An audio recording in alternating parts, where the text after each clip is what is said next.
Le bonheur va être la réalisation ou l'accomplissement, on n'a pas prononcé ces mots encore, l'accomplissement à la fois le plus intense et le plus intelligent, le plus pertinent possible, du désir profond, avec un grand D, du désir profond des individus.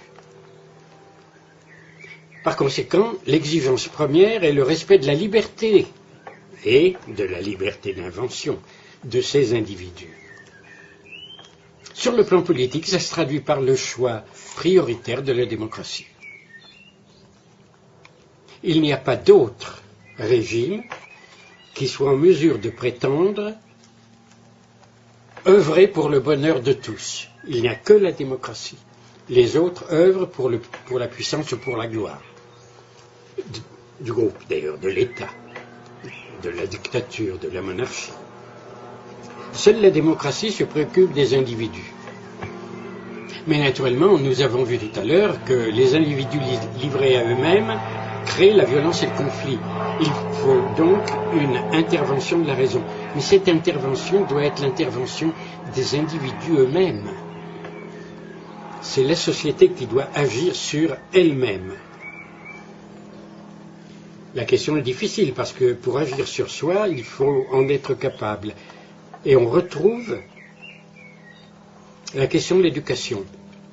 Si bien que, pour répondre à votre question de l'intervention, je dirais volontiers ceci, l'intervention majeure de l'État dans une société démocratique devrait consister dans la mise en place d'un système éducatif digne de ce nom.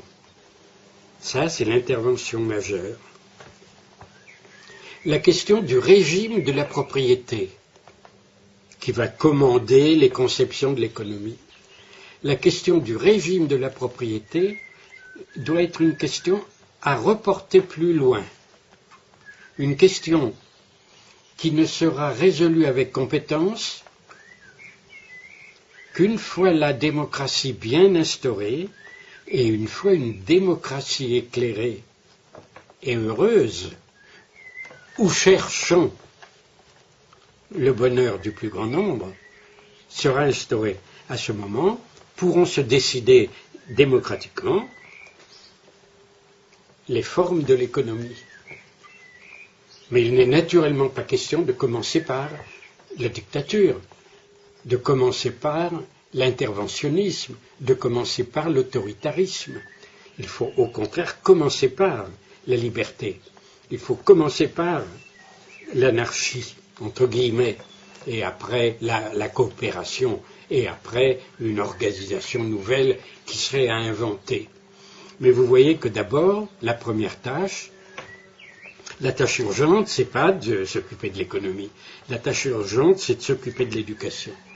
Elle peut même prendre des décennies, mais on peut faire des révolutions avec de l'éducation.